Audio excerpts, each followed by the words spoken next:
A história de vida de hoje, amigos, venham ouvir uma narrativa fascinante e cheia de emoção chamada A Minha Patroa. Assim como tantas outras crianças daqui, Bemardo cresceu na pobreza, enfrentando todo tipo de privação. O pai morreu cedo e a família era tão pobre que, como se diz, não tinham nenhuma folha de manjericão para deixar cair. Se tivesse nascido em outra família, talvez Bemardo tivesse abandonado a escola, ou quem sabe nem tivesse tido a chance de estudar. Mas a mãe de Bemardo era diferente das outras pessoas dali. Ela queria que o filho mudasse de vida, que estudasse, que escapasse da pobreza daquele lugar. Então, quando ele terminou o ensino fundamental, ela decidiu mandá-lo para morar com o tio e a esposa, que viviam no estado de Guanajuato. A razão pela qual ela esperou até ele terminar o fundamental foi porque queria que, ao chegar lá, ele pudesse ajudar a família do tio sem ser um peso. Bemardo partiu sozinho para Guanajuato, com sua trouxinha de roupas. A vida dele começou a virar uma nova página. Ele estudava e, ao mesmo tempo, ajudava em um restaurante perto da casa. Como sua família tinha direito a benefícios sociais, a mensalidade escolar era simbólica. Com o dinheiro que ganhava no restaurante, a família do tio não se opunha muito à sua presença, exceto quando a esposa do tio, irritada com o marido, descontava em Bemardo. Durante os 4 anos do ensino médio, nada de muito grave aconteceu. Ele era saudável, esse era o motivo principal. Tudo começou quando ele entrou no ensino secundário. Começou a ter aquelas mudanças estranhas da adolescência, a reparar nas garotas, a corar quando era pego espiando a menina mais bonita da classe. Essa garota, Jussara, era filha de uma família rica da cidade. O pai dela era o chefe de uma grande empresa florestal da região. Naquela época, motos eram coisa rara, mas a casa dela já tinha 2. Bemardo se apaixonou por Jussara sem nem perceber quando. Mas ele sabia que não era digno dela. Um garoto sem pai, vindo da poeira, com roupas remendadas, ousando gostar de uma jovem tão refinada. Mesmo assim, ele gostava. Só se atrevia a olhar, de relance, seguindo cada passo dela. À noite, depois de terminar o trabalho no restaurante, ele pegava sua bicicleta e rodava pelo bairro dela, apenas na esperança de vê-la. Até que chegou um dia fatídico que mudou sua vida, o dia em que ele perdeu o controle de si mesmo. Foi no dia 8 de março, quando ele estava no 11º ano. Bemardo decidiu que daria uma flor para Jussara. Naquele dia pediu folga no restaurante, vestiu a roupa mais limpa que tinha, comprou uma rosa e foi de bicicleta até a casa dela às 7 da noite.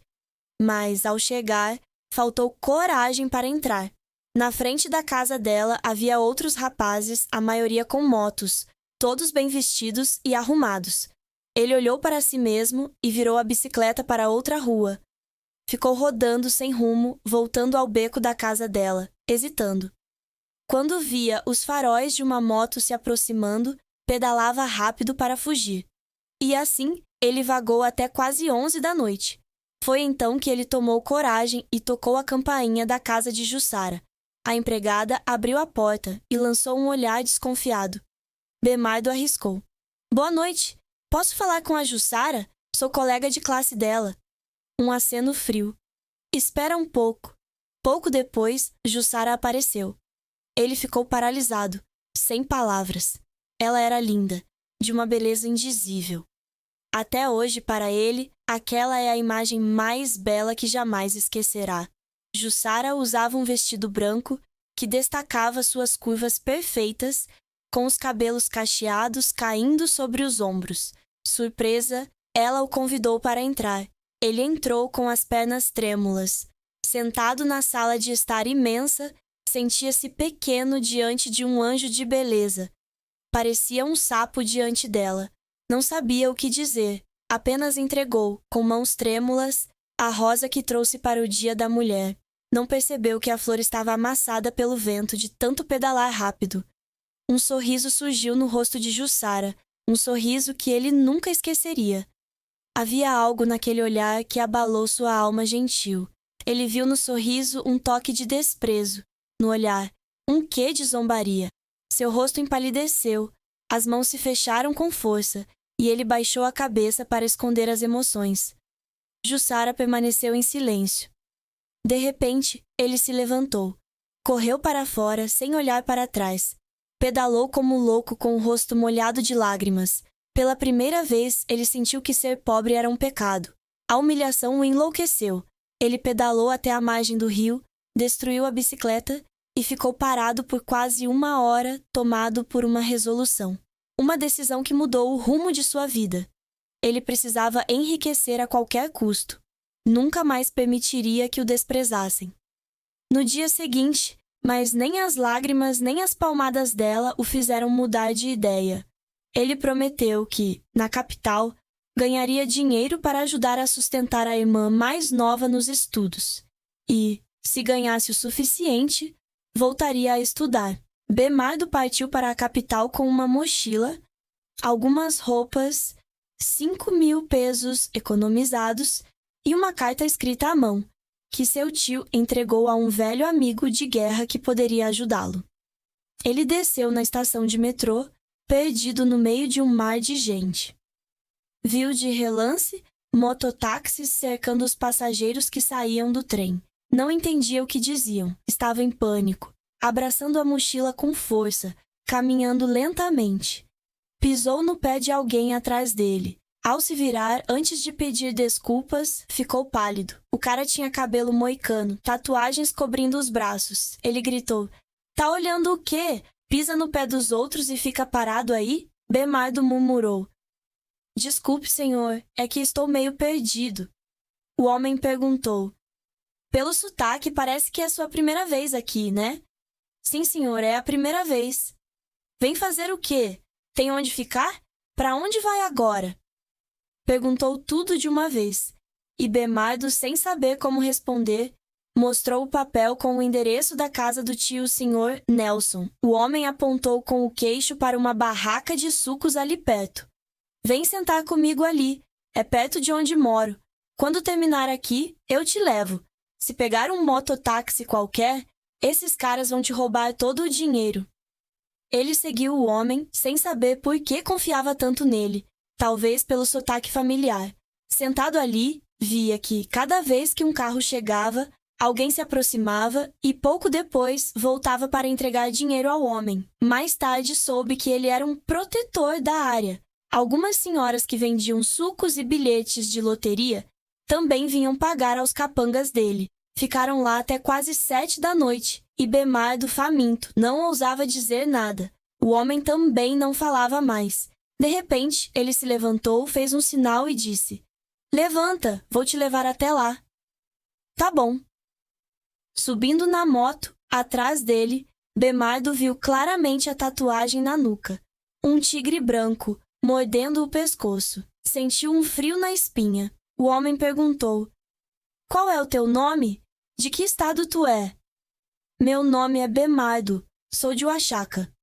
O tio Sr. Nelson, amigo de guerra do seu tio, era realmente um homem de palavra. Ajudou Bernardo de coração, sem pedir nada em troca. Ele tinha uma fileira de quartos para alugar, com 4 cômodos. Deu a Bernardo o último quarto. "Fica aí, quando começar a trabalhar e tiver dinheiro, me paga depois." Dinheiro não se compara à camaradagem. Se quiser melhorar de vida, economiza e volta a estudar. Sem estudo, não há futuro aqui, meu filho. Após 3 dias, Bernardo pediu ao tio que encontrasse um trabalho para ele. Sr. Nelson respondeu: "Fica tranquilo, já consegui algo para ti. Por enquanto, fica aqui e vamos ver no que dá. Com esse sotaque carregado, as pessoas mal te entendem. Como vão te contratar?" O sotaque de Bernardo era forte, mas Sr. Nelson conseguiu um emprego para ele como segurança e manobrista em um café na rua Calle Regina. O lugar era bem bonito. A dona do café era uma mulher jovem, chamada Ellen. O marido, um homem bem-sucedido, não queria que ela trabalhasse, então abriu o café na mansão deles só para ela se distrair. Não importava se vendia muito ou não. Quando o tio Sr. Nelson levou Bernardo para começar o trabalho, a primeira impressão foi que Ellen era linda. linda, de verdade. Durante a conversa, ele mantinha a cabeça baixa, sem coragem de olhar para ela. Quando a encarava, não conseguia tirar os olhos, porque mesmo sendo casada, ela ainda era extremamente atraente. Ele parece um bom rapaz. Deixa ele trabalhar uns dias. Vamos ver como se sai. Confio em você, tio. Se ele trabalhar, não vai decepcionar. Então, agradeço ao casal. Ele trabalha o dia todo, sim. O café é bem movimentado, então não tem turnos. É só ficar lá, tio. Começa às 7, descansa às 11. E à tarde, das 4 até os clientes irem embora. Então pode começar hoje, né? Sim, vou chamar os outros para ensinar o serviço a ele agora. O primeiro dia de trabalho foi um sofrimento. Sem experiência, ele bagunçava tudo. Desde receber as motos dos clientes, anotar os números até manobrá-las, tudo dava errado. Levou bronca o dia inteiro. Por sorte, era forte. E se errava, refazia sem desanimar. Além disso, tinha um rosto simpático, então as moças do café o ajudavam com paciência. O trabalho era simples e o café não era tão cheio. Então ele tinha momentos de tranquilidade.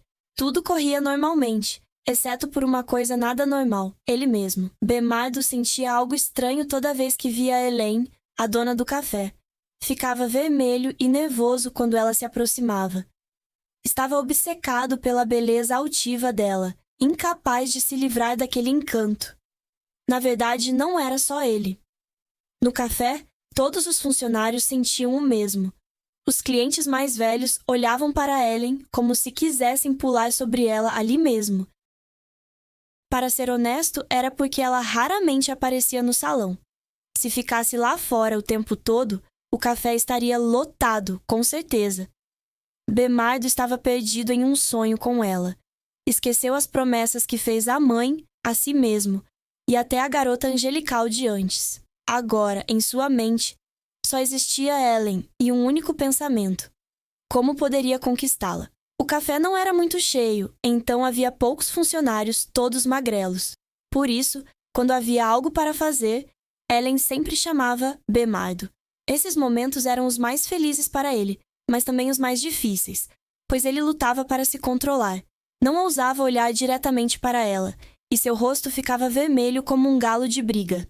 Ellen dizia: "Esse menino, homem, e fica com vergonha de tudo, que graça!" Um dia, enquanto ele estava sentado, coçando a cabeça no café vazio, ouviu Ellen chamar: "Bernardo! E tu, Bernardo? Subam aqui, preciso de uma ajuda." "Sim, o que é, dona Ellen?" "Subam ao quarto do segundo andar, desmontem a esteira e tragam para o primeiro andar. O Luiz anda muito preguiçoso, não treina mais, então vou colocar a esteira lá embaixo para obrigá-lo." "Tá bom, dona." A máquina parecia feita de chumbo, pesadíssima e difícil de desmontar. Os dois levaram 1 hora para terminar, suando em bicas. Depois de meio mês trabalhando, Luiz, o marido de Ellen, só apareceu uma vez. Ele vivia em viagens de negócios. A impressão de Bernardo era que Luiz não merecia Ellen. Baixo, gordo como um porco, com um rosto comum. Ele não entendia como uma mulher tão bela como ela podia amar alguém assim. Olhando o casal, parecia um pavão com uma coruja. Mas, com sua pouca experiência de vida, como ele poderia entender? Com dinheiro, até uma coruja vira pavão. Naquele dia, enquanto ele se preparava para fechar o portão e ir embora, ouviu Hélène chamar: "Ei, Bernardo, terminou? Todo mundo já foi embora." "Já estou indo, dona." "Já comeu, dona?" "Comi à tarde." "Daqui a pouco pego um prato de sopa na esquina e pronto. Entra aqui, vem jantar comigo. Cozinhei um monte e o Luiz nem apareceu." "Não, dona, vou para casa." "Entra logo, menino. Por que faz a gente insistir tanto?" Ao entrar na casa e ir direto para a cozinha, ele viu Ellen cozinhando algo e ficou paralisado. Seus olhos brilharam e ele precisou esfregá-los várias vezes para se recompor. Quem visse sua reação naquele momento ficaria confuso, mas era só isso. Ellen tinha um toque de estilo ocidental. "Bernardo, senta e espera um pouco, já está quase pronto." Ela perguntou sem se virar. Depois, ao não ouvir resposta, virou-se assustada e o viu plantado ali, com o rosto vermelho como brasa. Que foi, Bernardo? Ei, por que tá assim? Falei contigo e não responde? Nesse momento, ela percebeu por que ele estava boquiaberto. Um pouco corada, disse: Por que tá me olhando assim? Nunca viu uma mulher cozinhar? Não, dona. É que a senhora... Não, não é nada. Vou esperar, já está quase pronto. Hoje, Ellen deu folga à senhora Rosa. Cozinhou tudo ela mesma para o Luiz, mas ele nem apareceu. Então ele tá em viagem de negócios, dona. Viagem de negócios coisa nenhuma. Aquele velho tá bebendo e correndo atrás de mulher por aí. Viagem o quê? Ele ficou quieto, fingindo olhar a casa, mas na verdade não tirava os olhos dela. Pronto, conhece esse prato? É típico do Ano Novo, uma delícia. Nunca comi, dona. E vinho, sabe tomar? Vinho? Isso ele sabia desde pequeno. Na terra dele, coberta de salitre o ano todo, o frio era de congelar. Sem tomar vinho, morria de frio. Sei um pouco, dona. Um pouco? Nossa, tão novo e já toma vinho. É, dona, só um pouquinho. Ela serviu um copo para ele. Com a garganta seca, ele pegou o copo, virou de uma vez e fez careta. Nossa, que vinho azedo é esse, dona? Tá estragado. É vinho francês, menino, para abrir o apetite, para comer com prazer. Quem é que toma um copo inteiro assim? Você não sabe, no seu interior ninguém toma esse tipo, é como tomar suco de ameixa. Depois de comer um pouco, talvez por estar triste, ele viu que Helene mal tocava na comida e continuava bebendo. Já estava no quarto copo. Por que a senhora não come, só bebe?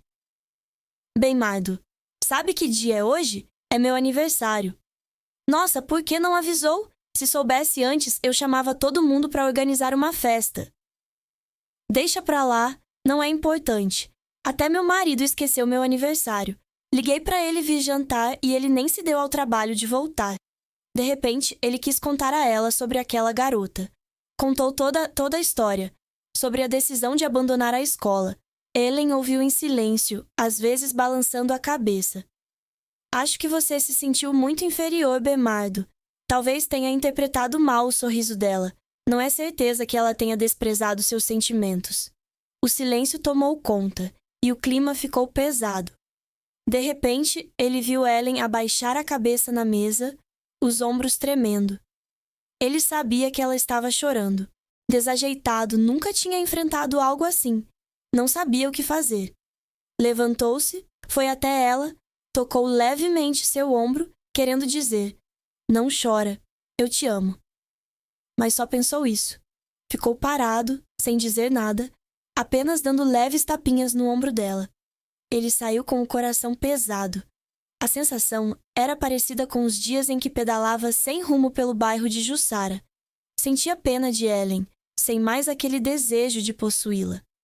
Caminhou até quase chegar ao quarto alugado, hesitou um pouco e decidiu voltar.